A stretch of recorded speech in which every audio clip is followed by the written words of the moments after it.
Last podcast on the left is all about the facts. So when Southern New Hampshire University came on as a sponsor, it was time to do some research. Turns out they offer more than 200 online degree programs, and get this, criminal justice and psychology are some of the most popular. Classes have no set meeting times, and tuition rates are some of the lowest in the U.S. Want to learn even more about SNHU? Visit snhu.edu/last. Insurance isn't one size fits all. That's why drivers have trusted Progressive's Name Your Price tool for years. Just tell Progressive what you want to pay, and they'll show you coverage options that fit your budget. Visit Progressive.com to find a car insurance rate that works for you. Progressive Casualty Insurance Company and Affiliates. Price and coverage match limited by state law. There's no place to escape to. This is the last podcast. On the left. Side stories. From your glade. That's when the cannibalism started. Side stories. Yes.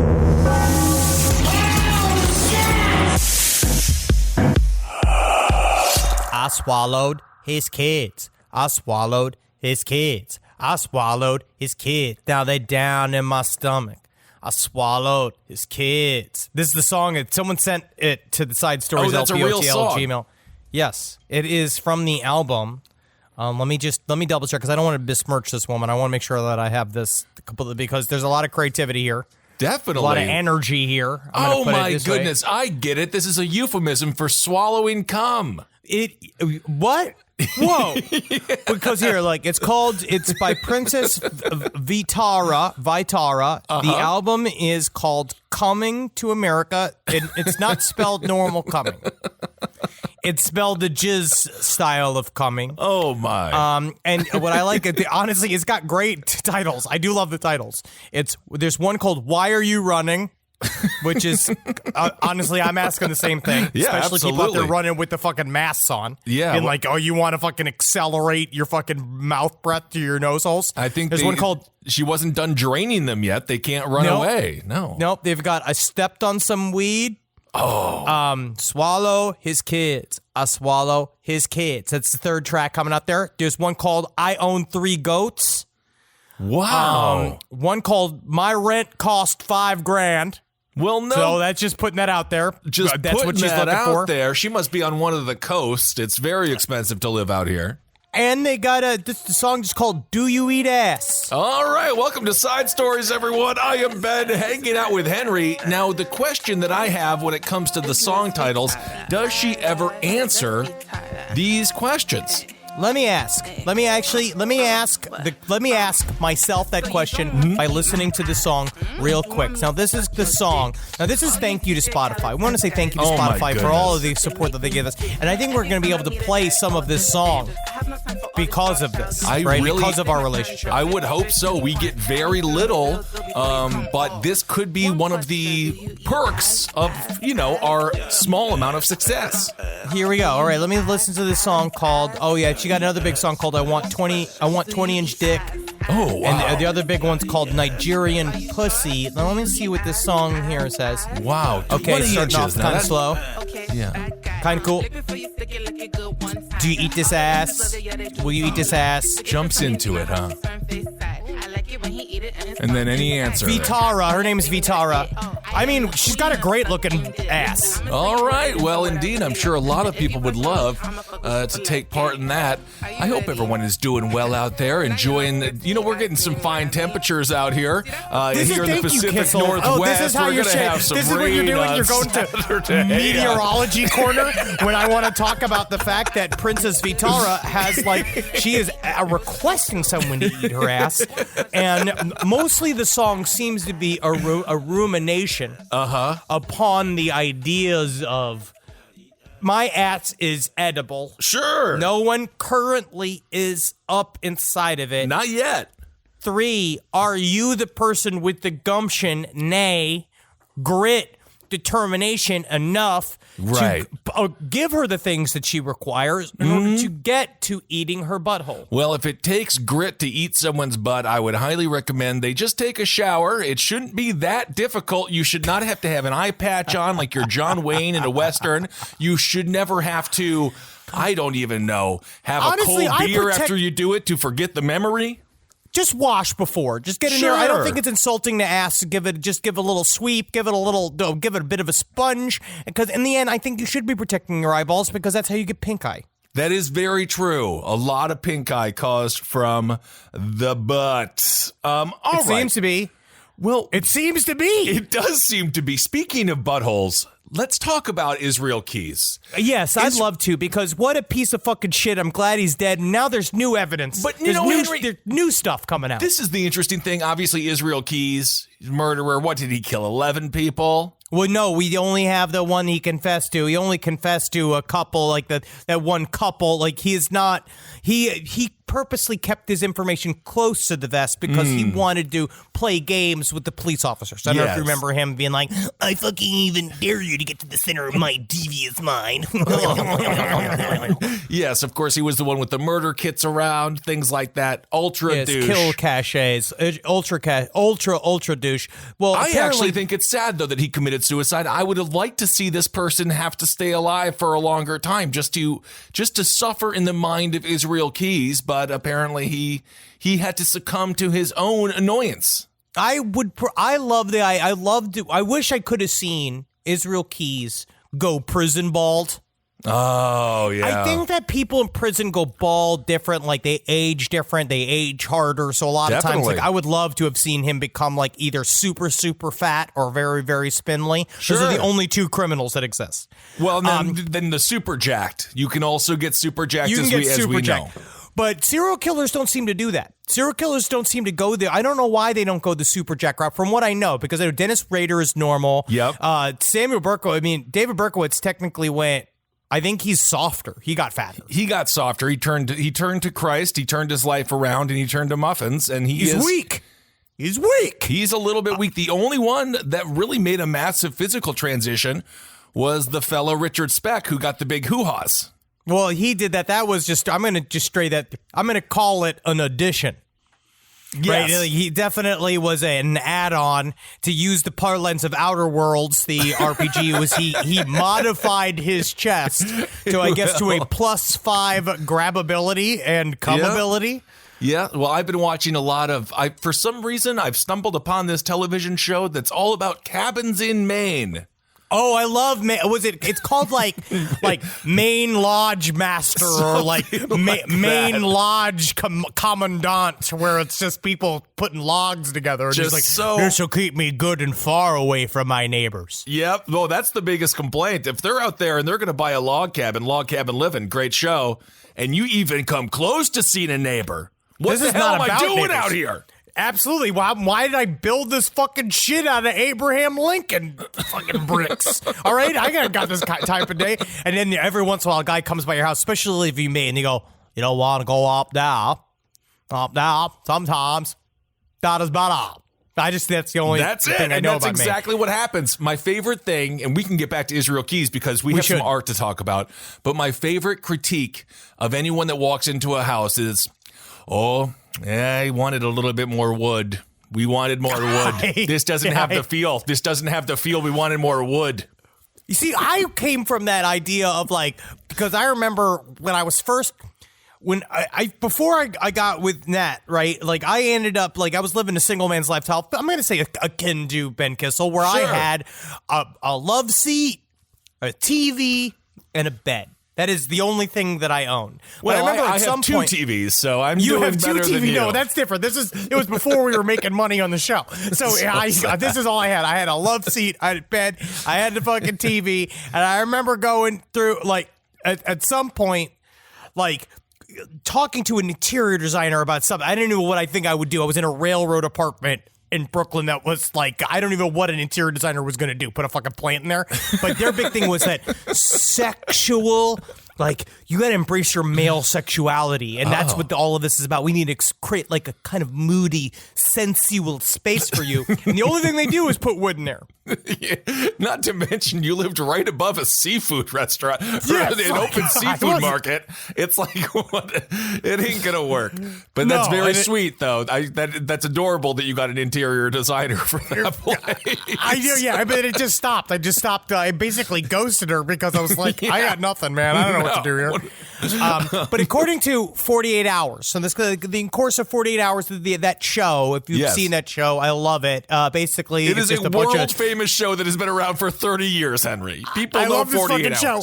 But the reason why I even come back to it, it's always like a detective who's just like fat and tired. Yep. And that's the only thing that stands between us and chaos is a man with a coffee-stained tie who looks like he needs about 3 hours more of sleep. Isn't that true? But they did a new investigation to the murders of serial killer Israel Keyes. Now, this comes from CBSNews.com. They have promised to reveal new important details never made public. Now, when producers Chris O'Connell, Anthony Venditti, and I entered a meeting room at the Anchorage, Alaska FBI field office, we didn't realize just how unnerving that promise would be. Whoa. One by one, FBI special agents Jolene Godin and Catherine Nelson began placing sheets of paper before us. Each sheet featured a haunted, hand-painted image of a human skull. Whoa! With eyes looking back at us. The artist, Israel Keyes. The paint he used, his own blood. Oh my goodness. He made 11 paintings, 11 skull paintings with his own blood, like the goth cliche douchebag that he is, which is why people are now speculating that he didn't kill that he killed more than previously thought, because I guess these are supposed to represent his victims, but in the mind of Israel Keyes, it could just be the Pamela Anderson that he used to masturbate to when he watched Baywatch, and that worked her way in. That worked its way into being a painting. It is just the most painfully lame thing. That the only thing that, I mean, nothing tops his suicide note. Nothing tops his new metal tinged, super extreme with 3 X's, with Vin Diesel standing behind the 3 X's. That type of extreme poetry. But he decided to create these 3. He created 11 skulls, right? And I guess it was before he committed suicide. And the last sheet of paper he wrote, "We are one." Oh. And then I guess they're saying, ugh. It alludes to 11 possible victims that he has decided to. His dumb, curly-headed mystique that it's supposed to add to. I'm not going to sit here. Well, I am going to sit here, but I will protest any mocking of Vin Diesel. Yes, a background dancer turned a tough guy. That's what can happen in Hollywood. That's what can happen in Hollywood. There are no ding-dongs. There are no boobies, but it is XXX because it's a lot of action. And I have been watching a little bit of action films in the background as I stare at my dogs, and they're kind of fun. Did you see Bloodshot yet? No, I have not seen that. Although when I look in the mirror after a long night of drinking tequila alone, which I've got to curb, I see it in my eyes. I was thinking I wanted to watch it, but Natalie says, my thing is I have to secure sex first. And then I can watch Bloodshot, because Vin Diesel doesn't seem to do it for Nat. I think it's got something to do with his shoulders to neck to head ratio. This is a statement. Maybe it'll be controversial. I don't know. Mel Gibson will always do it. You put Braveheart on. No, Nat is not sexually attracted to Mel Gibson. But if you ask my mother still just being like, I just don't understand how they ever shot out the most sensational leading man that's ever been. And I was like, it's Mom's, because he had a bunch of anti-Semitic shit and he called a cop sugar tits. And she's just like, you didn't think they didn't try to rape me every day when I worked at Domino's in the 70s? I was like, I know, Mom. I know. Things were different in the 60s and 70s. It sounds like it. Well, we all love freedom. Israel Keyes obviously lost his freedom because he was so horrible at handling it. This is what he had to say once he started killing people randomly. He told an investigator, once I started, there was nothing else like it.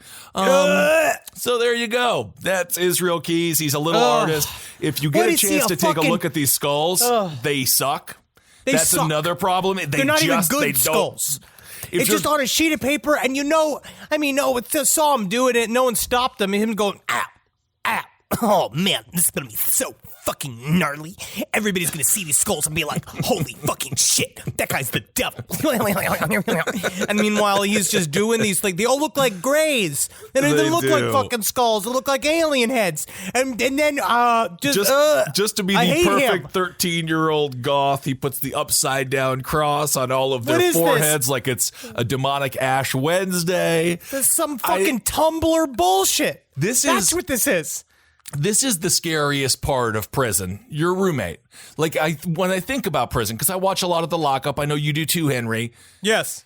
Your roommate, that's a crapshoot. I mean, I got pretty unlucky in college, and that's theoretically where good people go. I had one really good roommate. He had a Mustang. Cool. That was fun as hell. And freshman year, he had a fucking killer ass car. That was super cool. But yeah, the other one used to come out when he was drunk, and he thought it was a funny thing to come out into the common area, pull down his pants, and pee on his feet. You know, I kind of like the second one better than the Mustang guy because it is pretty funny. It was a trick that he did, and it didn't make him super popular. But last I saw, he was married. I'm sure. You know what I mean? That's what happens. Just eventually, you know, if someone will eventually go to you. It depends on just how lonely you allow the person you want to be with be. Sometimes you have to go for somebody who's super desperate just to speak with anybody if your main thing is just to get married. I totally agree. I was watching Shark Tank because this is the premise of every single one of my sentences now is I was watching. I don't clarify if I had clothes on. Yeah, man, of course, because we are in the most boring time period on the face of the planet. There's nothing to talk about. We were talking about that. We did a big Zoom meetup this weekend that you missed, and we all were like, "Oh, because Christmas got better things to do." I was too depressed to Zoom because it's like masturbating, but sometimes you want to have sex with someone. And I can't look at all my friends and not be able to touch them. It's like going to the menu board at Mickey D's and not walking out with a McRib. You know what though? I'm 60% of masturbating, but you know what? At the same time, 60% of the time it works every time. Okay. But we were talking about, it's like, well, what do we do? How do we talk about all the things we're up to? It's like I could sit and talk to you all about this week's episode of Last Podcast on the Left, which Nat is thrilled with. I mean, she gets it already. And then half the other room are people already working on the show. That's what I'm talking about. Shark Tank, they had a couple of people come in and they were selling a product that would clean the internet of all of the funny pictures that you had when you were in college, because now you're a grown-up big boy and you're applying for your job at Morgan Stanley, and they don't want to see the picture of you, your ding-dong, out in the middle of the living room and when one of your friends took a picture of you pissing on your feet. But in our case, we just monetized it. I asked for Travis's. When we first hired Travis back in the day, I asked for his most embarrassing photos because I needed to know he could embarrass himself to even work for us. You know what I mean? Like, I feel that it's important to have that base. See someone at their college level. If you're going to get new employees, see them at their most embarrassing so you can see if you can handle it, or at least know, hey, this is a real person. With a real story. I totally agree. So Israel Keys kind of back in the news because he made some horrible drawings out of his own blood. Horrible roommate situation to be in, mostly because the art is so bad. And you know he put it up on the wall. Because what else are you going to do with it? You have See to. with that one, how fucking metal is this shit, huh? Doesn't it make you feel the creep of the graveyard? Doesn't it make you feel the call of the ghoul?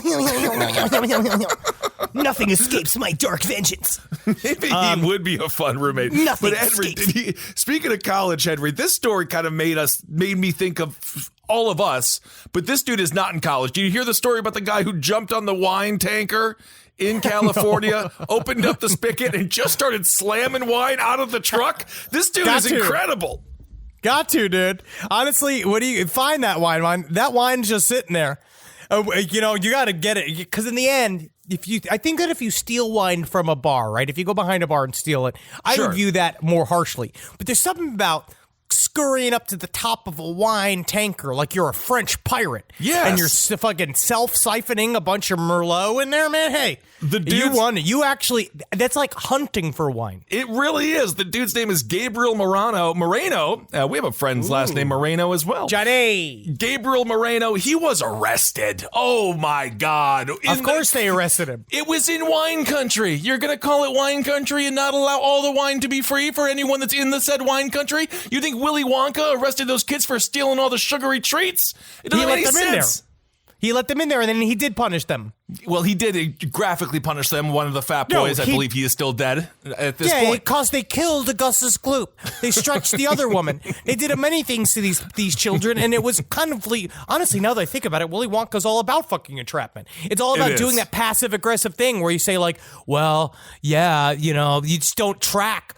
You bring everybody in your house, but you don't tell them you're not supposed to sit on the fucking furniture, and the whole time you're like, yeah, well, you decided to sit in the chair. Being like, well, you invited me to your living room. Yeah, it's like anytime you go over to your friend's house now during the pandemic, where, yes, it does seem rude, but we have to understand the reason behind the rudeness. So this guy, it was a Cherokee freight line. I don't know what that means, but I guess it's a good freight. And the truck driver was like, what the hell is going on here? I feel like I'm losing wine. He thought that there was some mechanical problem, stops, takes a look behind, and just sees Mr. Moreno with no shirt, no shoes. He's on the side of the tanker. And then the video shows him climb underneath the tanker as it hits freeway speeds. That's when the driver noticed a dashboard gauge showing he was losing fluids, hundreds of gallons of wine. Whoa, this is Fast and the Furious dinner party edition. So this guy wanted that truck wine. Napa Valley capers, man. But Henry, I figured even when you buy wine in the box, they got a little bag in there. It's not just in the box. I didn't know that you could just go crack open like a keg. Like the world's most expensive keg. You could just crack open the back of a semi-truck that has a bunch of wine in it and start guzzling it down? You're not supposed to. But you can. The wine has to go from one place. They don't have, it's not like oil. They don't have pipeline system that goes from Northern California and France, like, into our countries and pull it. Like, I don't know. I mean, honestly, that'd be kind of fun. But they don't put it to our pipe system so it can get there directly. So it has to be taken from one place to the next. So it's put in a big tanker, and then that tanker is then emptied into a bunch of other, I guess, into some other version. I don't know anything about wine production. Know. But the arresting officer, so this is according to the arresting officer of Mr. Moreno, who was just thirsty. He says this individual was able to release the wine from under the tanker, and he placed himself underneath the tanker in such a manner. The best way to describe this was somebody doing it like snow angels. So he's just stuck to the bottom of this tanker, just guzzling on wine. Dude. My God, this seems like something Nordberg would do from Naked Gun. He got drugged behind underneath a damn car, but he didn't even get any wine for it. He just got to murder his ex-wife. Yeah, this is like a highly athletic version of Paul Giamatti from the movie Sideways. It really is. And then the officer concludes with this individual, which I like that he's keeping it classy. This individual got exactly what they were looking for immediately. Yeah, sweet wine. Sweet wine. The trucking company says it lost about 1,000 gallons of red wine, most of it ending up on Highway 99. That's about $5,000. That's about 5,000 bottles worth of wine, my friend. So that's not good. This could have been some form of very intense quarantine scavenger hunt. Sure. They said, I bet you can't drink wine out of a wine truck. And the guy's like, fucking, you've never met a Moreno. Absolutely you haven't. I mean, this to me is so much better than spelunking down underneath a cow, sucking its teeth, trying to get some milk. This is so much better than that. They both have their pluses and minuses. One is that, yes, you're strapped to the moving tanker underneath a moving, on a highway, going speed limit speeds, right? Sure, yeah, that's very dangerous. But the other one, you're up to your fucking shoulders in cow shit. Yeah. He like crawled through a bunch of cow shit to get in there and fucking get to the teat. What did Marcus call them? Not the breasts. Marcus called it something else. Oh, I'm not sure. They It's do like call the tube. Yeah, they call it something weird on the farm. And It's like the breast. I don't know what goes on in Modesto, but according to the cop here, he also says, I've listened to thousands and thousands of calls. He says, this one's up there. It's got to be top 10. But don't you think top 10? That's got to be... That's very boring. That's a very boring town. Because it is just drinking wine out of a truck. Anybody can do it if the truck is parked. It's more exciting that he was on the go. I think he was on the go, and then it went all over the highway. It's a pretty exciting day for the old Modesto cops. I think that cop should be thankful. He should be blessing his lucky stars that it's that bored for him. Oh, God, that's so nice. He doesn't have to go into all these shootouts. I'd be so scared for him. Well, what he's got to do is announce his retirement, and then from action movie logic, that day will be crazy. Yes, then he stops the serial killer. This podcast is brought to you by Squarespace. Squarespace is an all-in-one website platform that helps you stand out online. Yes, that's right. You don't have to smash your face with a hammer. You can just start a business. It's got everything you need on Squarespace, from securing your domain to building a professional site and showcasing your work all in one place. Let's say you want to show everybody how you can carve your ribs out of your lower abdomen so that you look more like a Ken doll. That's amazing. You can bring your vision to life with AI-powered design or curated templates, plus flexible editing tools that helps you create something that truly reflects your style, especially if you are somebody that is trying to corrupt the young men of America. That's what Squarespace is really going to help you. Squarespace makes it easy. It makes it easy for you to put all that together, and you just go to Squarespace and do it all. Thanks, Braden. Head to squarespace.com/left for a free trial. And when you're ready to launch, use offer code LEFT to save 10% off your first purchase of a website or domain. Is there anything better than a summer evening outdoors? Enjoy your space to the fullest with new greenery from Fast Growing Trees. I love a big, thick bush. Fast Growing Trees is America's largest, most trusted online nursery, and they can send me a big, thick bush any time of the day.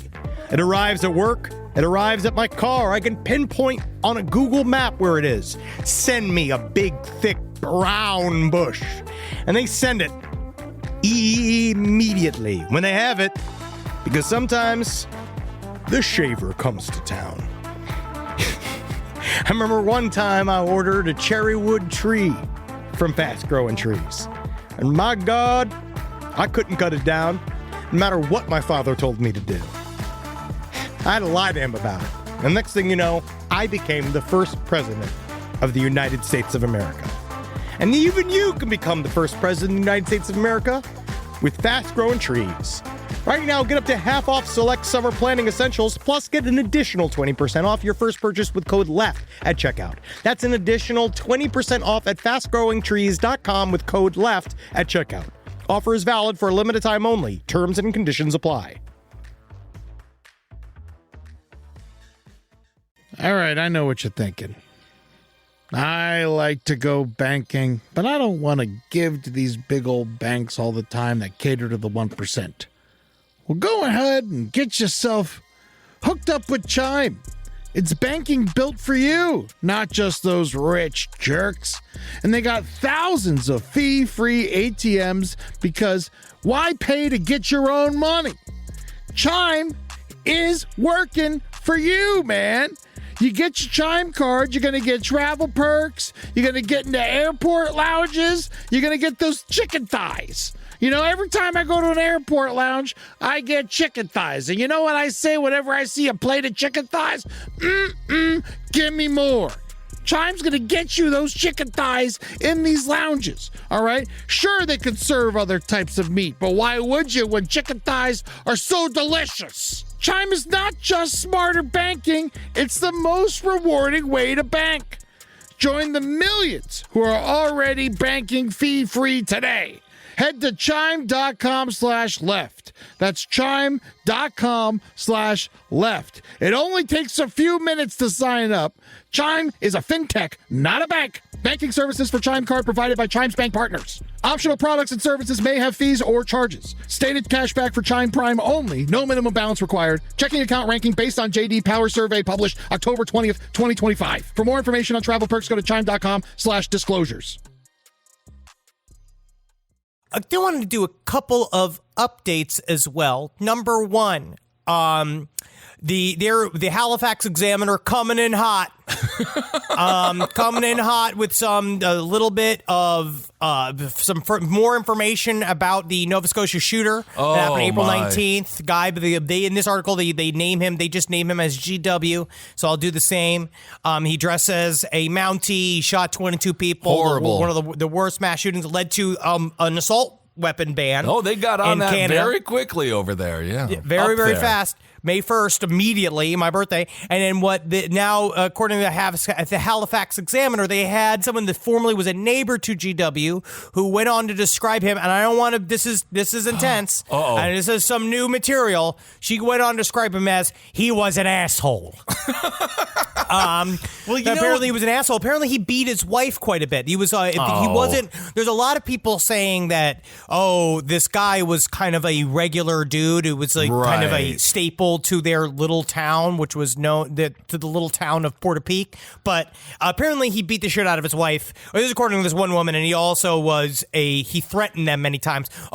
In the most Canadian way, made them move just by driving in front of their house, getting out of the car, and staring at them at their home for up to 30 minutes at a time, and then leaving. And eventually said, "We gotta get out of here." Well, you can go pop him in the nose real quick, too. Just be like, what do you want? Why are you out here? No, Stop staring at me, Michael Myers. Very Canadian. They were afraid inside of their homes. They just moved, huh? Well, I guess the guy was very dangerous, so. He would show them their weapons, and apparently they tried several times to call the Mounties on him for some of his illegal weapons, and no one really ever followed up because they basically said, he's a good guy.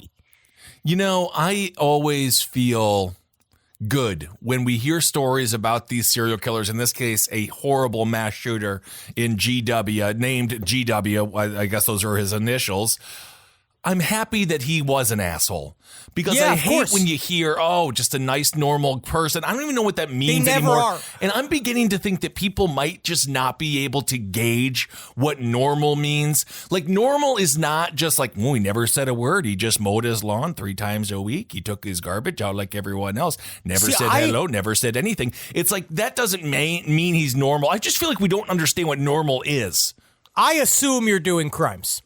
Okay. Right. My base paranoid level is I assume all people are guilty until proven innocent. Well, that's totally flipped around. Yeah, but I do that mostly. I'm not going to not blame the content that we've covered for the last 10 years. Yeah. But on me, so that's why on my end, I'm like, I'm not surprised by anybody's actions, something like this, because I just assume everybody has a mirror world inside of their own brain that we don't have access to. Absolutely. No matter how well you know somebody, you could know them for decades. You could be married to them. You could have given birth to them. You never really true the inner machinations of someone's consciousness. And a lot of times there's fucking wiggity woo things in there, and they can bubble up to the surface at any point, especially during choke point stress moments like the beginning of a quarantine. Well, that is why the question is, would you ever want to know what's on the minds of people? No. I don't want to know what they're thinking. I can't take all of the insults. I don't like the insults that they express to me. We're already getting them. We're on the internet. Yes. We're already up to our eyeballs in the collective unconscious of all fucking humankind, and everybody says whatever thought that they have anyway, and we are already subject to it. So I've had enough of people's thoughts. Yeah, I guess that's a good point. I didn't really realize we sort of did get that. We did get that superpower, didn't we? We can see into the minds of the many. Turns out not a lot of people need to have their minds explored too much. But that's things also the other way around. People then believe. It almost creates another sense of kind of complacency about the human mind. That actually maybe what I'm saying is actually indicative of a problem. Where I assume now that I've seen so many things that maybe it would make me less curious to get to know someone. It would definitely put up a bit of a wall if I meet someone and I know them only through social media before. But I have social media friends. Difficult. I have social media friends. People I met through social media then became my friends. It does happen. Of course it does. Another update. I actually got some really good information about funeral homes after we talked about the massive pileup of bodies that are happening in New York funeral homes. I didn't realize this was going to hit a nerve with some people. Well, it's because it's a fairly misunderstood business. Yeah. And I feel like that I think that there are people that are flawed within the funeral home business, and I think that there are people that take advantage of it. I mean, I think that we don't, who knows? But if you look up, I forgot that we spoke with Caitlin Doty several years ago, who runs she wrote a book called Smoke Gets in Your Eyes, From Here to Eternity. She is a funeral home owner and a mortician, and runs a YouTube page called Ask a Mortician, which is the user Order of the Good Death. And there's a really good explanation for these types of backups of bodies. And obviously we are in a very high point for bodies, especially in New York City. It's a body boom. It's a body boom. I am going to still say it sucks. The situation sucks, and and who knows how it can be remedied. But Ask a Mortician has some really good information on the subject that I was not fully privy to, and now that I know, I find it to be interesting because it's state by state. Certain people get paid for bodies by the state and some don't. Sometimes they have to hunt that cash down. So saying someone's hoarding bodies for money is actually probably not true, because a lot of times you have to go after the families for the money. And then you're putting yourself in a situation where if you have a body that's been sitting there, if you obviously don't have the cash to already do some fancy outside funeral from what you're doing right now, because right now they're just trying to cremate bodies as fast as humanly possible. Right. And they're trying to cancel all services, all mortician services, all funeral home services, which is really, really tough. It's making all these bodies build up because you have a right to say, hey, I want a funeral, which means, I want to be able to have these final goodbye to my family member, which means your family member is going to have to sit on ice. Put him on ice. But it requires infrastructure. And if you don't already have the infrastructure, it's all mess. Well, but that's the strangest thing about my deli now. They've actually just started putting the corpses in the refrigerator section right near the Bud Lights. And I say, hello, Tim. Hello, Wendy. And you go in there. And I'm just happy that my grocery store got a side hustle going. I also started watching a documentary. I had seen this a little while ago, but someone we were bringing up the things that people are in love with objects. There's a thing called objectum sexuality, or what they call OSs, or objectum sexuals, people that are attracted to objects. And one of the things that I watched this documentary. It's on the YouTube channel Only Human. And one of the things that, you can love whoever you want. I don't give a fuck. Do whatever you want. These people aren't hurting anybody. I mean, they are marrying the Eiffel Tower, sure. I think it's weird because I feel like it's people that are insane that think that they're Napoleon, where it's been like, so it's not just some random building, it's the Eiffel Tower that you're in love with.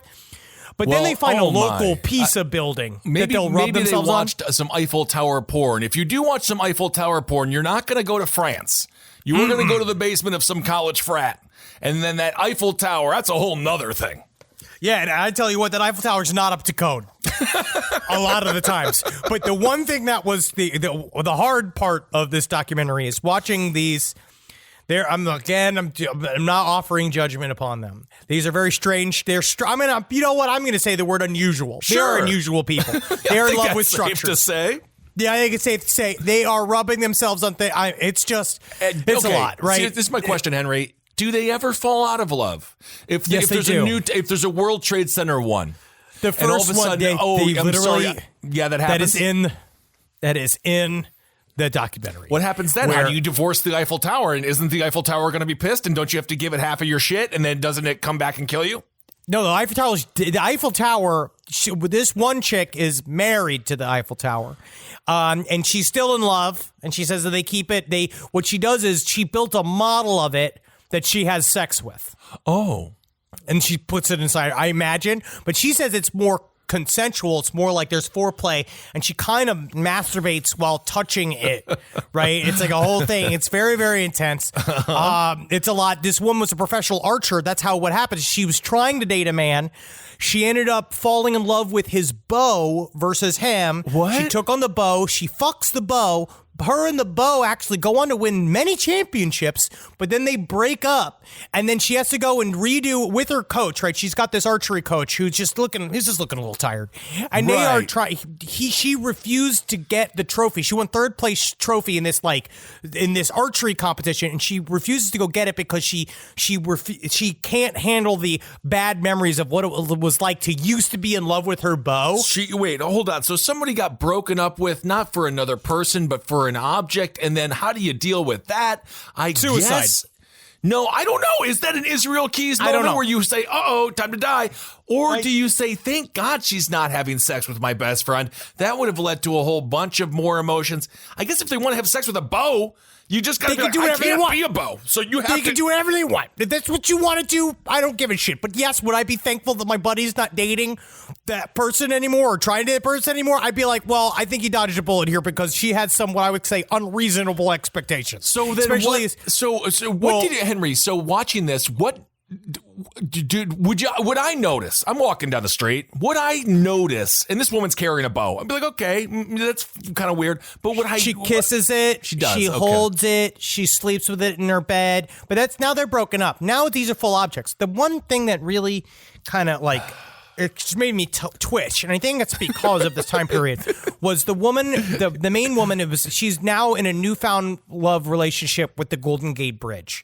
And she goes to the Golden Gate Bridge, and she's just like, I just love to be around it. The sensuality it makes me feel heard, it makes me feel seen. But she's going up to the handrails and all these areas of, and she's just fucking licking them. She's licking and kissing them and rubbing herself on it. And then another woman, she meets up with another person, another OS. They go to New York, which is the OS capital of the world, apparently. So Kissel, look out for them. I will, yeah. They say there's just so many objects. They say it's like a strip club for them, where it's just eye candy everywhere. I am extremely jealous that they can experience reality like this. Yes, absolutely. It seems to be a more innocent way to view life. But she goes up to, I mean, they've all been deeply traumatized. I'm not going to say that it's not the Golden Gate Bridge, yeah. They've all had bad pasts. Everything has been bad. Things have been bad have happened to both of them. Sure. But the woman goes up to the Empire State Building because now she has been enamored with the Empire State Building, right? It looks like a huge cock. And the other woman goes to her, she's like, I'm going to let you guys be alone. You guys need some alone time together. This is the Empire State Building. It's like 3 o'clock in the afternoon in New York City, right? And so she goes up to the building and she starts being like, I can't believe I'm so happy that we're finally together. This is a man that's doing this or a woman that loves they are only women, it seems to be. According to this documentary, I think that it's a kind of an older documentary. They're saying there's only 40 of these people that identify as OS and that are also and they're all women apparently. Okay. But she goes up to the Empire State Building. Security guard comes past and it's like, can you please leave? And she's just like, 1 second. Just one last second. And she starts French kissing the outside of the building. It's like, very intimately kissing it. But I give big props to the security guard because he comes up and he goes, are you finished? Are you finished? Please, please go. That's very nice. Please go. Very, very nice. And then she left, but then she's like, yeah, that security guard read me to riot act back there, like trying to commiserate with the other woman, like, yeah, they don't understand our love. They don't understand. I was like, honestly, he let you kiss it for like you're 45 seconds. He let you kiss it for almost a full minute. Wow. And that's a lot. And I want to say, he technically gave you a lot of room. I think that's safe to say. Most security guards, they maybe you get one lick. You get one lick, but then once you start going in like a deer on a salt block, we gotta call it here because we got people coming in. We got meetings happening. She was all lipping that like she might have been one of the purveyors of Princess Veritas' open-ended business in her backside, because it looked like she was eating the Empire State Building's asshole. Well, I think that's the exhaust, isn't it, up top? The World Trade Center one, I will say, that's a babe on the street. The World Trade Center one is that's a pretty hot building right there. I guess so. Are you about to fuck this thing? No, it won't have me. Do they give attributes? So like the Golden Gate Bridge. When I think of the Golden Gate Bridge, I'm like, that's a straight up killer. Golden Gate Sure. Bridge is actually, it's a very dangerous bridge. So It kills people. It kills people. There's a great documentary called The Bridge. Check it out if you kind of want to be depressed and also realize that some people commit suicide and then their family members aren't sad about it. Because there's one it's girl they brutal. cover in that where it they're makes just like, me want to play. It's such a It's sad. like, That is Jesus. a sad documentary. So Golden Gate Bridge, or like they'll be like, oh, that's the bad boy, or like, do they break it Yeah, down they like do a it's little bit. K-pop bands? The woman that was in love with her beau, the archer woman who was in love with her beau, said stuff like, "He's handsome and he knows it."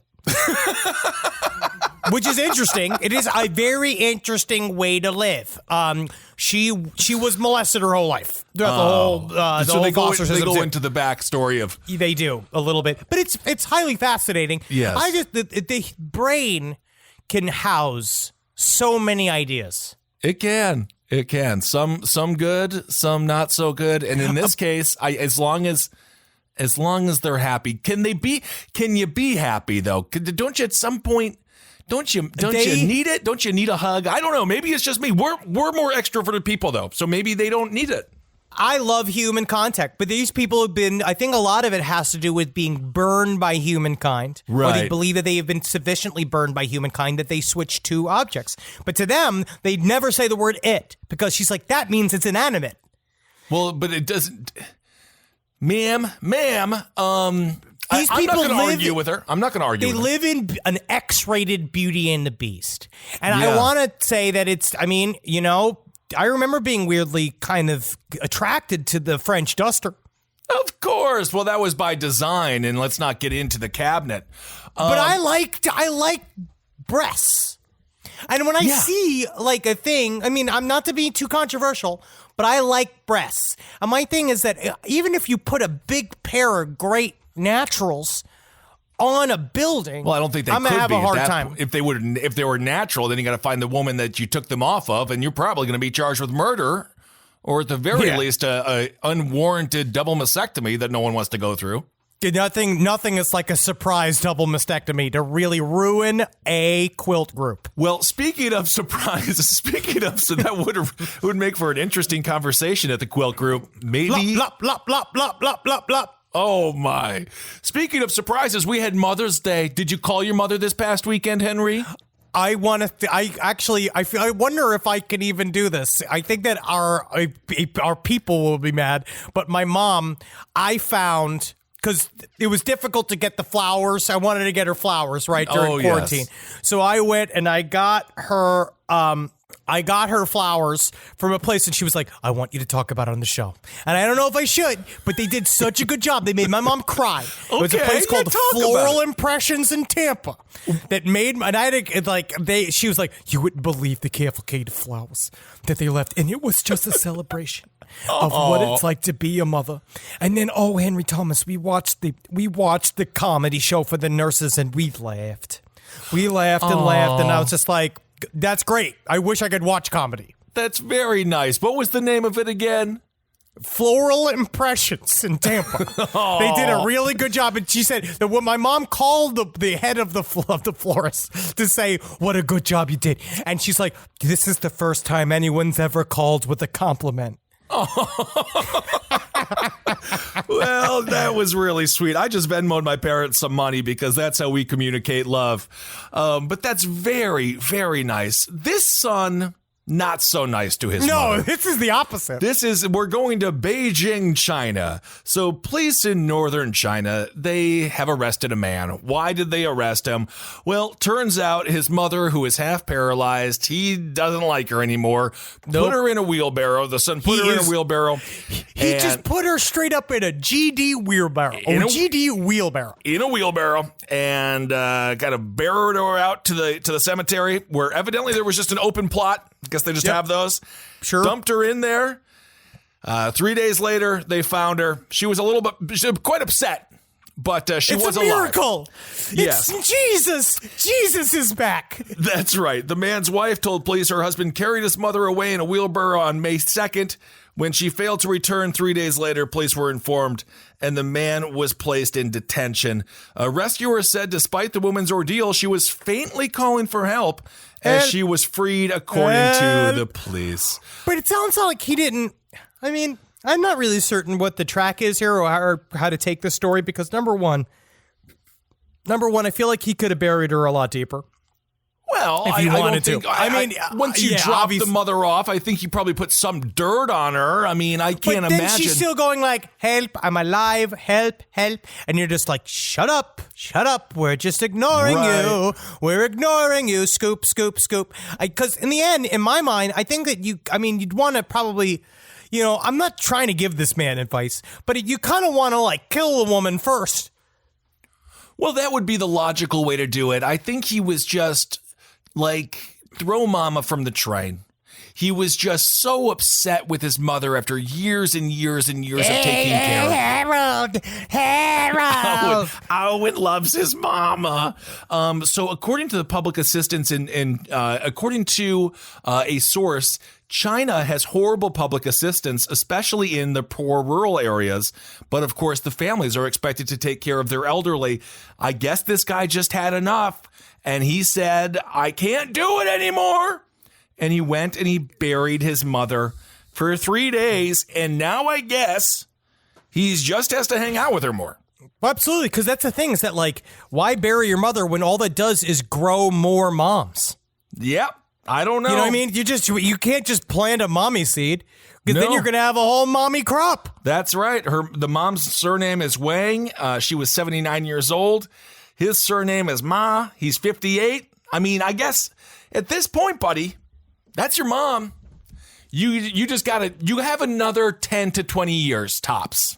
Yeah. So you just gotta wait it out. But also there's just, again, not to give advice, there's so many other ways to do this, but also just ease it through.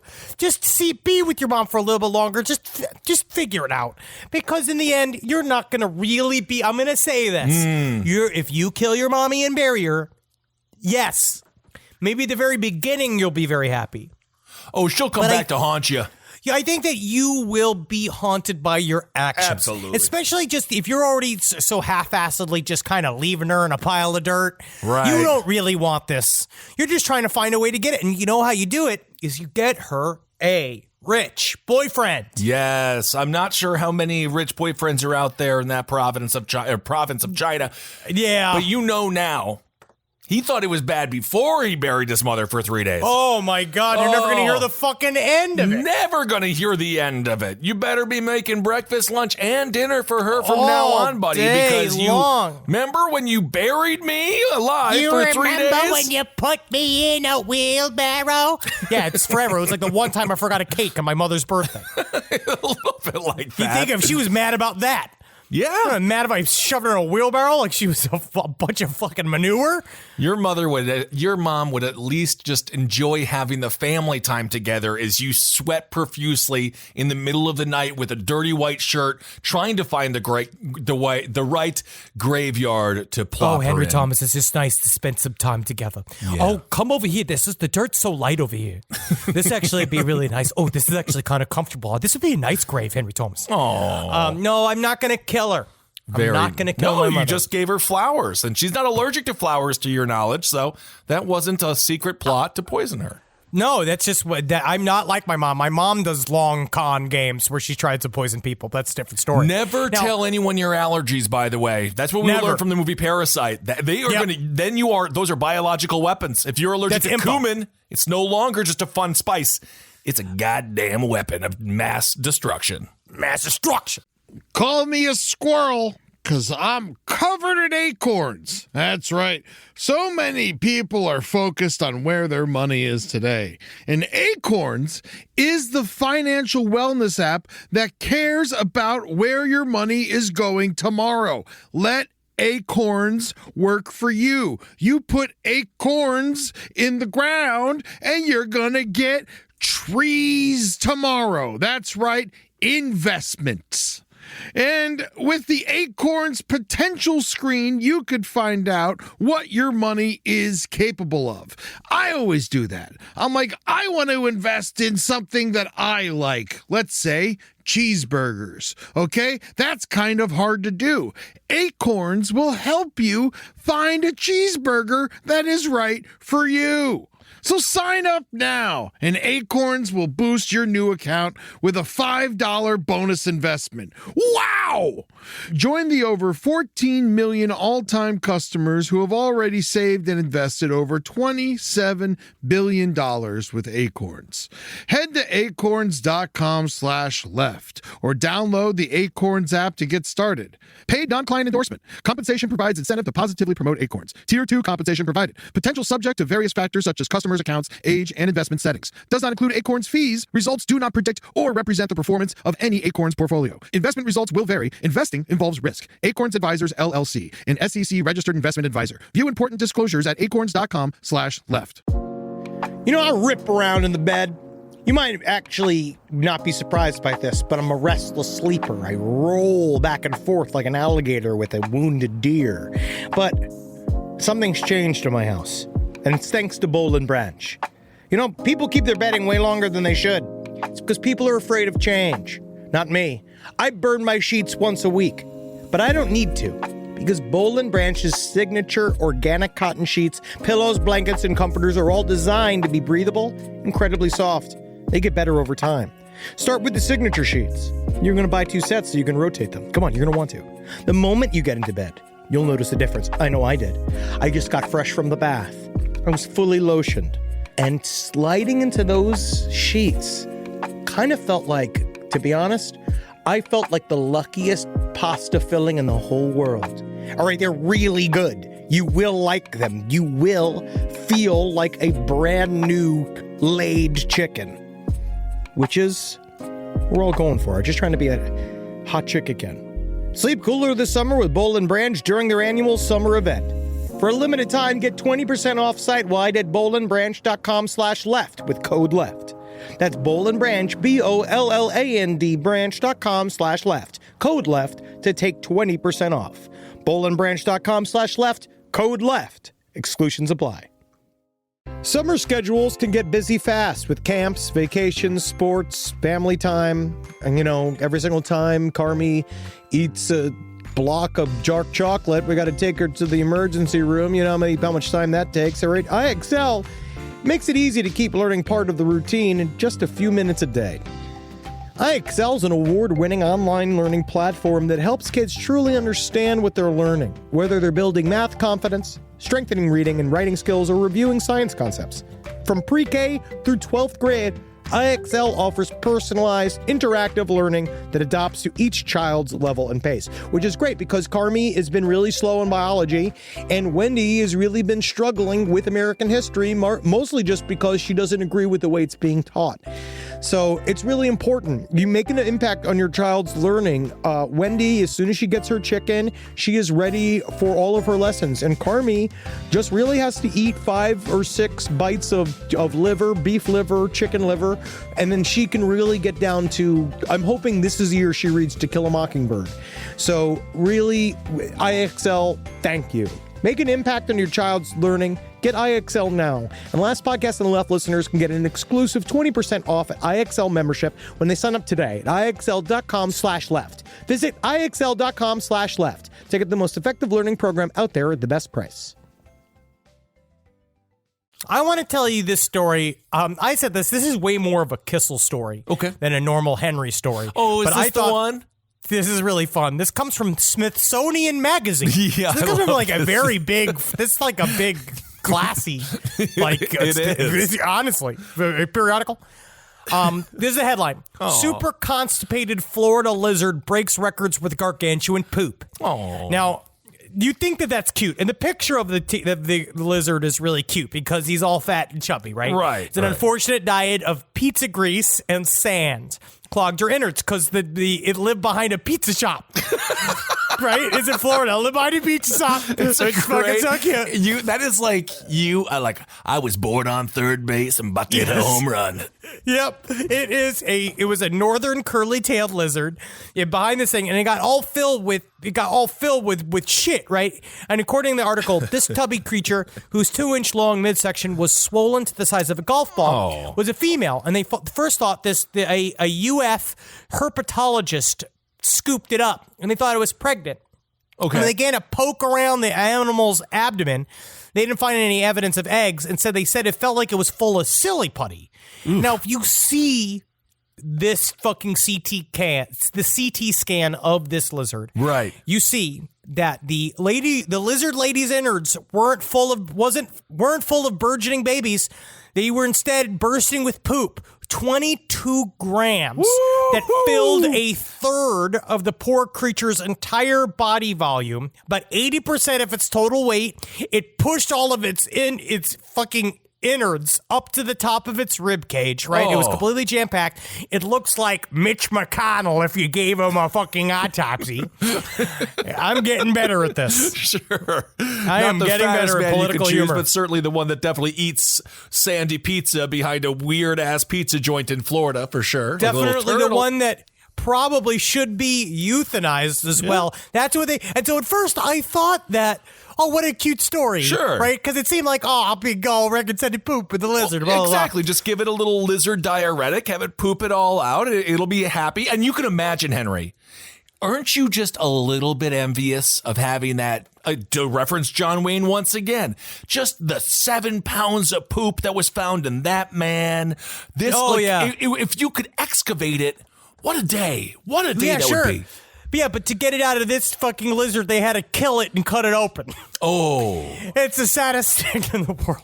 It was is just sad. Jam-packed full of shit. In this article, they show the aftermath of what Henry just said. They cut open its little belly, and it is a dark poop, not a healthy poop. I will say I've taken a couple of these. Yeah, it's almost like we were in... It's almost like when we were in Dublin, Ireland, and we had Guinness for 4 days straight, and there's just black.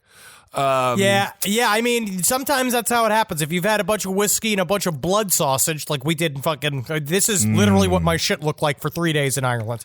Yeah. If you look at this northern curly tail, apparently they're native to the Bahamas and the Cayman Islands, and now they're an invasive species in Florida.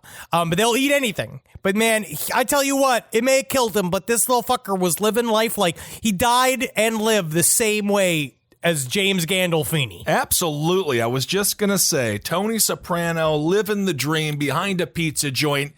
My question is, they got this lizard that may have been stepped on and killed, ran over and killed. No one would ever know it existed. Nope.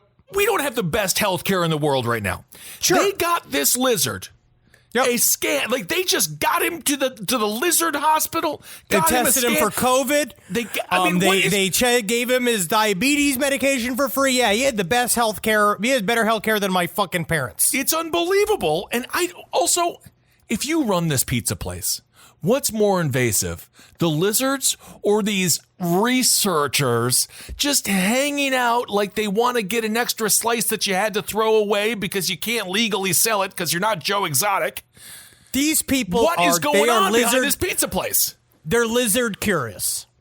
All right, they're lizard curious. They are looking at lizards with a different They are looking at lizards the way that one woman was looking at the Golden Gate Bridge. That we just don't have that type of interest. I mean, if I was the manager, I'd be like, all right, Stu, it's your second day here at Lloyd's Pizza. Go shoo all the archaeologists and go shoo all the lizard people away. Keep the lizards. Just get rid of the people. I love the lizards.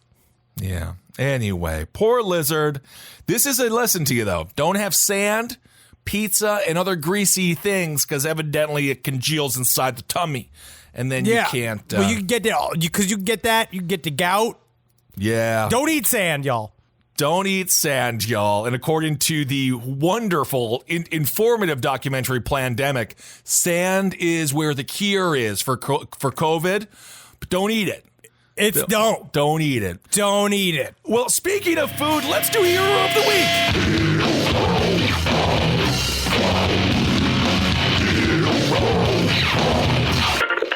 All right, this week's Hero of the Week. He's the hero of my life and the hero of every day for me, but now it's nice I get to share with all of you in agreement. Just shows over the years, we have stated opinions on people. Sure. We have called things in the future. I mean, I was famously correct about Michael Jackson. I think that, Marcus was famously there was some heavy incorrect. speculation going on. But Marcus is famously incorrect because he defended Michael Jackson. I'll always remember that to him. But I'm going to say that the history books, at first glance, we thought might not look kindly upon this man. But now it's seeming that he might be the only decent person to live. Indeed, a spiky-haired Jesus, Guy Fieri. We're going Fieri this week. I'll even say Guy Fieri today. Even I will do it. He raised more than $20 million for restaurant workers. This guy, he was partnering with the National Restaurant Association Educational Foundation. He and the organization have been sending restaurant workers $500 grants through the newly created Restaurant Employee Relief Fund. After less than 2 months, Fieri was awarded more than 40,000 grants. During the interview on Thursday, he said the total amount they raised was $21.5 million. He said, "I started thinking about my brothers and sisters in the restaurant business and a bunch of restaurants that was closing. We got to do something." And Guy Fieri from Triple G, Triple D, and everything else, Guy Fieri was able to raise $21.5 million. People mocked him for years. They mocked him for years, and they said, oh, he's going to be a child molester. Oh, he's going to be a rapist. And they've been incorrect so far. No, they were thinking Jared Fogle. This just goes to show you this holds true to my philosophy that the nice people, the morning people, the Matt Lauers of the world, they're always the ones, because you got Jared Fogle. Everyone's like, Jared Fogle, Subway sandwich is super healthy. He's having sex with children. Guy Fieri is in there being like, put some more bacon on it. Oh, yeah, I like the cheese. Yeah, that's all he's thinking about. Raising $21 million for people.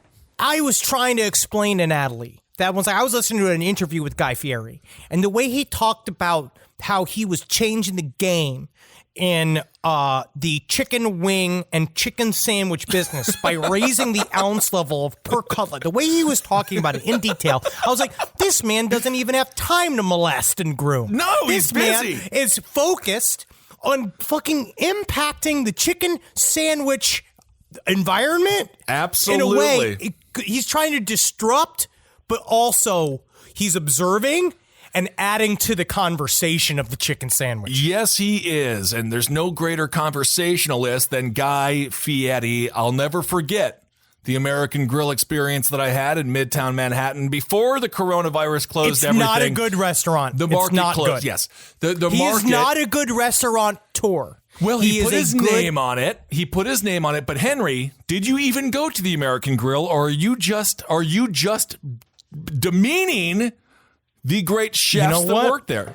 Unfortunately, even though it defies every single thing inside me, every bit of judgment, every single thing of culinary foresight that I have, because of Guy Fieri's ascendancy into a place of respect, I will at some point go to a Johnny Garlic's. Just to check it out, because I've never done it. But also the Burbank Airport has a Guy Fieri sandwich spot. Okay. That is not good.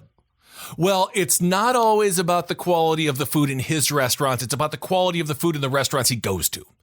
That's what it's about. He's a good curator of food and assembles views of food. I will fight you to the death if you even come close to criticizing his Vegas fries.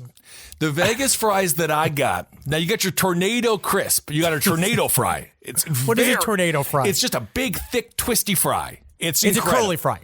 It's a big, thick one. It's a spoon that's a fry. It was one of the best things I've ever had in my life. The point where I was talking to the bartender in Midtown Manhattan as if it was a very nice, classy restaurant. And literally the guy was just so nice. He was so happy that I was treating it with such amount of respect, because usually it's just big families from Ohio, not demeaning them, but when they come to New York, they're just shoveling. They're not even thinking about the food. They're just shoveling it in their mouth. Right? That's what you're about to say. You saying that you put a jeweler's glass on to the Guy Fieri experience, and you were actually there. You were the only one truly present. Everybody else was just filling their gullets in the neon flame bedecked world of Guy Fieri. I don't uncut gems, got nothing on uncut carbs. I wished I could make a movie where I was Adam Sandler's character in that film, but instead of running a jewelry business, it's nothing but these tornado fries, Vegas fries. I will legitimately help bankroll that. I got a martini. And the martini. I would help you with that. Thank you. I think that's fantastic. The martini was incredible. So thank you, Guy Fieri. You're the hero of the week. You did it again. Did it again. Proving them wrong every fucking week. All right. I got a couple of listener letters. Let's take a look at some of these motherfuckers. Now, this comes from, I talked a little bit about the Verdeger, which was this kind of opposite of the deja vu experience that happens a lot in Scandinavian countries. The idea is that you see a premonition of someone before you see them, and it happens to lots of people that are emotionally close to each other. This is crazy. This is a good letter. I myself am 35 years old man from Norway, and I have this shit. I've earlier wanted to sit down and write to you about this. I never got around to it, but after hearing that episode, I found the time. A lot of men in my family have had this dating back to at least as far as 1685, according to the family tree. When I was younger, I never understood why my mom always knew when I would walk in the door, or that she knew when she needed to look for me if I got hurt. She would always say it was the Verdeger. I thought it was something she had. My grandmother on the mother's side would do and say the same thing. When I was in my teens, I finally asked my mother about this and why she had the Verdeger. She looked me dead in the eye and told me that she didn't have anything. I did. That freaked me the fuck out. But she explained to me that it was when she saw the dread in my eyes. It's not a doppelganger as much as it's a poltergeist, but not scary. It's just a premonition of me that shows itself 15 minutes before I get somewhere. It seems that most people who are emotionally connected to me get the premonition.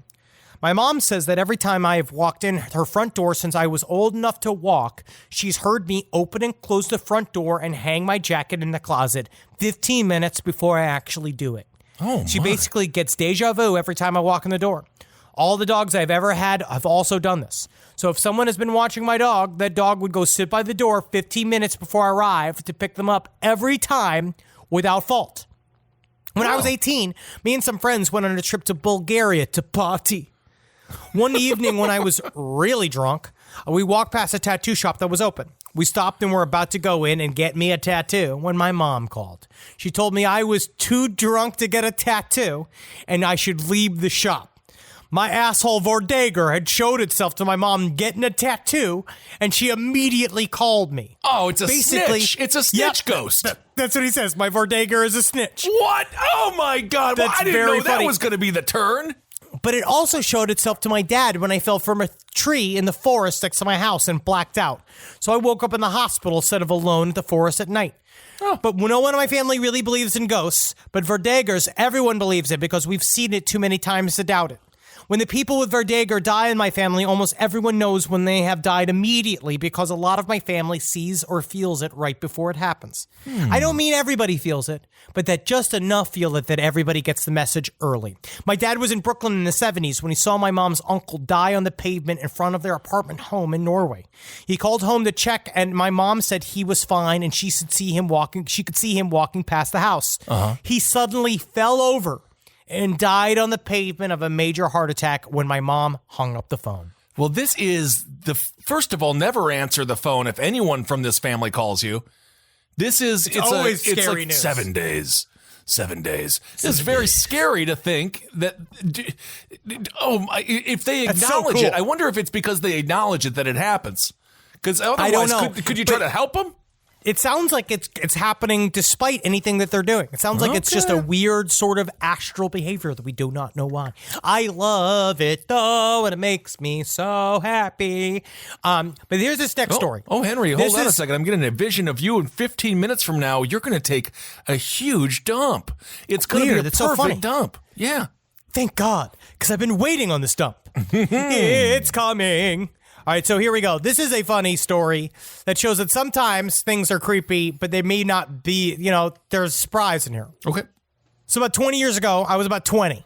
I was living in a rural farm cottage in the middle of nowhere by myself. I'd gone to bed one Saturday night about midnight, and from memory, I think I was lying in bed, half asleep, half considering molesting myself. Molest? Suddenly, the phone starts ringing, so I don't get out of bed. So I get out of bed naked.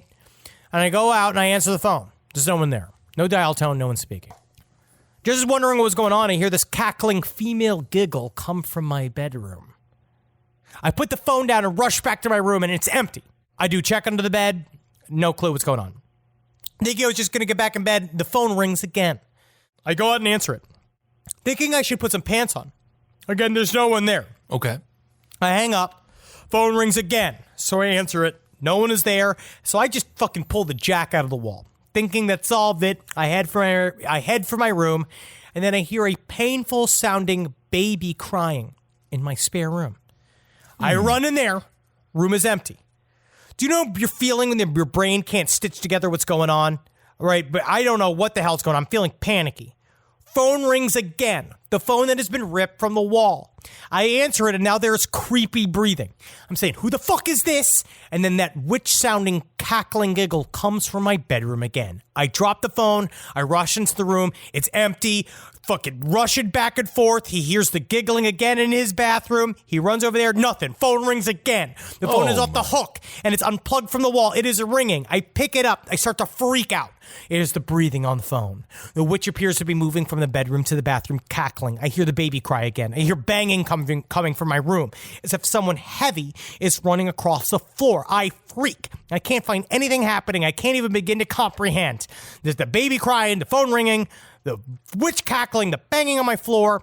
I finally flip. It has to end. I run out of my room. I go out of my room. I grab a 12-gauge pump-action shotgun. Oh, okay. I slide open the sliding door, open the balcony, and I let a shot off in the air. He's freaking out, right? Yeah. So that's why he does this. I don't know if that's going to help. All goes silent. Everything goes silent. The whole house goes crazy. Everything goes silent. And he goes to pick up the phone. It's his brother. And he says, hey, stop shooting. I'm under your house. Turns out the weekend before, when I was away for the weekend, he had driven 2 hours to my house with a bunch of old stereo speakers and screwed the speakers with wires in various places under my house facing up against the bottom of the floorboards. He then ran wires from all the speakers back to a central location. He had wired my phone somehow via another phone that he had under the house. He had then gone home and made a mixtape with various creepy sounds. He then waited a full week and then late at night, driven the 2 hours to get out to my cabin, snuck onto the property and crawled under the house with his Walkman. And then when the time was right, he called me and he was pushing play on the Walkman and connecting various wires to the Walkman as different sounds beamed into different rooms. Damn. So it was this crazy story. And he said eventually he gave me the mixtape when he left, and on it was written Operation 13 Ghosts. Dude, that's awesome. Hell yeah. Good thing he didn't shoot his brother. That is one way to die accidentally at the hands of a loved one, but very cool. That's fun. You know, kids, dude, the kids don't have fun like that anymore. Isn't that nice? You know what? Because it takes you really have to be engaged. You do, and you have to be a little bit bored. You have to have a level of trust and a level of hatred to just go and torment your brother like that. I think that's great. That's a great family right there. I think it's a great family, and I also think that when it comes down to it, I love a super involved prank. Yeah, absolutely. And they don't do it for the cameras. They do it for the love. They do it for the love. They do it for the love. So this is a cool story. I thought this was very interesting, especially headed towards what we're going to be covering in this week's episode of Last Podcast and Left in the next couple episodes, probably two. I'm from New Zealand, but I've been living in Japan for the last few years. When I was younger, I went on exchange in Kyushu, in southern Japan. Due to a mix-up, the school had no families for me to stay with, so I stayed with one of the teachers. Very eccentric, always chuckling at everything. That reminds us kind of like anime style, where they're like, oh, that's kind of fun. Fun fact, many Buddhist priests in Japan work 2 jobs to support the temple. This teacher was also a Buddhist priest, so I stayed with him and his family in their temple. The house temple is large by Japanese standards. The temple proper is a full statue of their Buddha, all lacquered wood and gold leaf. The temple is quite old, even has a graveyard by the front gate with graves dating back to the 17th century. Cool. Being a temple, there are certain rules. Japanese belief maintains that the temple gates are an entrance to the spirit world, where the gods reside. As such, we never use the main gate, instead go around the gate to show the spirits we are still in the world of the living. By tradition, all that gold used to make theft a big issue, so the temple needs a guard. In this case, they have Zenzai, the guard dog. I say guard dog, but she's actually a very friendly border collie, very handsome, and the best worst guard dog ever. Always happy to see me when I arrive and wants constant attention. She's kept by the front door by tradition, and I walk her every night when I stay. With that out of the way, let's get to the spooky shit. Night in question happened last time I visited. It was a quiet weekday night. The priest-teacher father was working late at school and hadn't come home yet. The rest of the family were off doing their own thing, so it was just me and the elderly grandma. Sounds like the trifecta of just a guaranteed pedophile. The priest-teacher father? Yes. Oh, my. He might as well, fucking priest-teacher father cop. Oh, no. The rest of the family were off doing their thing. So it was typhoon season, and we had 3 straight days of rain. Zenzai, the guard dog, hates storms. Her tail goes between her legs, and if there's thunder, she barks and scratches to be let inside. Tonight was no different. Now, Grandma said something in her rural accent I didn't quite understand, but she pointed at the front door. I got the message, so I went to go calm Zenzai down. I walked to the front door and opened it to see Zenzai, soaking wet and scared. I'm about to go let her in when I notice it is suddenly dead silent. No wind, no heavy rain, no thunder, dead calm. Zenzai and I looked at each other nervously, then both looked out into the yard in front of the temple. There were no clouds, and full moon lit the yard with jagged shadows. I can't explain it, but the shadows in the yard all shifted imperceptibly, like sort of clicked into place, almost like I had stepped into another world. Zenzai suddenly started barking at the open temple gate. The hairs on my neck stood up, and my spine tingled like someone had poured ice down my back. I felt it too. Something was there. I watched a blob of shadow by the gate move and shift and slide across the yard, up to the temple steps and around the pillar in front of where I stood, maybe 10 feet from me. The shadow paused and looked at me, and it looked into my soul with giant green eyes. It was a kitten, a tiny black kitten. It could have fit into the palm of my hand. Of course, typical, since I was just concerned about a tiny feline intruder. I went to go pet Zenzai for a job well done when the kitten moved. This is where it gets strange. Uh-oh. Its front half sort of stretched out to the nearest gravestone about 30 feet away. Oh. And its back half followed a good quarter of a second later. Turned around, looked me dead in the eye, then stepped out of existence. I was petrified, and Zenzai pissed herself. Just started pissing. Damn. I told the priest about it when we got home. He chuckled, then laughed, and he sat me down in the temple to give me a blessing. He explained that Japanese witches employ certain animals. These animals carry their souls into the spirit world to do their bidding on the full moon. Very much like the witch familiars of Western paganism, but with more contracts, rules, and bowing to each other. I likely just startled a local witch who was out doing their witchy business. He gave me a blessing just in case a curse had been put on me, but he said I was probably fine. But still, it really freaked me out. Yeah. And it still gives me the creeps. Don't piss off the witch. Look at that. Sort of like the Slinky Wiener dog from Toy Story. Very much able to like stretch. That, but Very it's cute. cool. That's cute. I like that story that goes. It reminded me of Mushishi. I love it. I've been reading a lot of Google. Been reading a lot of Google. I've been reading a lot. You're reading a lot of Google. Mediums. You know, mediums, they all got websites. Been reading a lot about it. There's a whole bunch of different realms. I've been talking about that. This is great. Yep. Lot of fun haircuts in the medium community. Thank you all so much for listening. This has been a wonderful, I don't know, should I say it's been a wonderful episode? I hope you have enjoyed the episode. I fucking hope. And yes, let's see here. So thank you so much for buying the book. You can go to indiebound.com and get the last book on the left. Also, our live show is out. Lastpodcastlive.com. Super fun show. We filmed it in NOLA. And it is, I don't know. It's a good reminder that live performance will come back, and it does exist. It will come back. We will be at you as soon as humanly fucking possible. I have no clue when that will be, but soon. You guys, yes, check out Last Podcast merch as well, because we have a lastpodcastmerch.com. All new shit. We got a limited edition shirt just about to hit. Oh my God, I love it. I love it. Just get up in there. You're gonna love that shit. Yeah. Let's do this. Thank you guys. Honk, honk. You remember? Do you remember? Yeah, remember Damn. You remember? So guys, live. You gotta live, man, because people out there are fucking, because you gotta get busy living, you're gonna get busy dying, and that's what I heard. Yeah, sure. I don't know who I think, I think Tony Danza said that. That could be. I'm not certain, but Tony Danza, what a talent. Multiple talents. Can dance, can sing, can act. Love him. Love his energy. Absolutely. I think, did he die? Tony Danza, I don't believe so. We'll find out. So. I hope not. I don't think Someone will tell us. You gotta laugh. You know what's a good time to laugh is out here on the streets during the quarantine. If you're walking around, people are a little bit more unhinged than normal, especially in Los Angeles. And so when a really good way to deflect, I've found, if someone says something like crazy to you, you go, you're right about that one, buddy.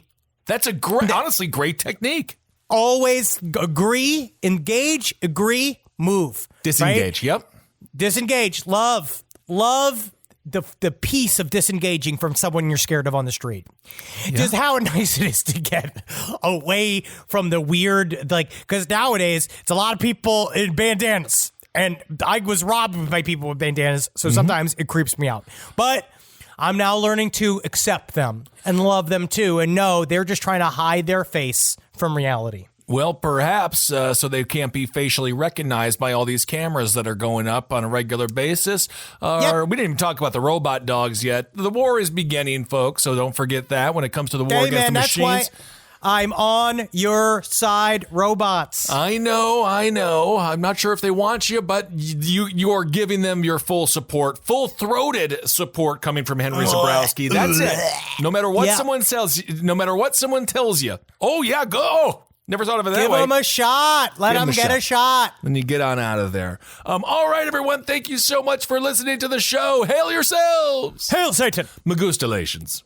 Hail me. Oh, Henry, I'm getting a premonition. You died on the toilet. No, I knew it's all it. over. Yeah, it's cool. This show is made possible by listeners like you. Thanks to our ad sponsors. You can support our shows by supporting them. For more shows like the one you just listened to, go to lastpodcastnetwork.com.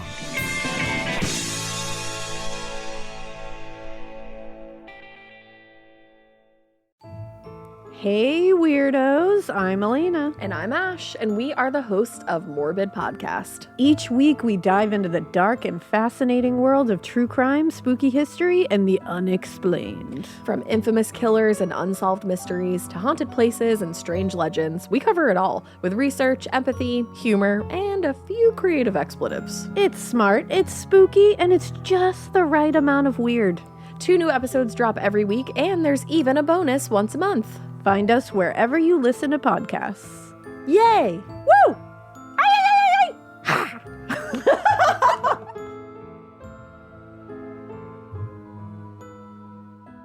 Hi, I'm Angie Hicks, co-founder of Angie. When you use Angie for your home projects, you know all your jobs will be done well. Roof repair? Done well. Kitchen sink install? Done well. Deck upgrades? Done well. Electrical upgrade? Done well. Angie's been connecting homeowners with skilled pros for nearly 30 years, so we know the difference between done and done well. Angie, the one you trust to find the ones you trust. Find a pro for your project at Angie.com.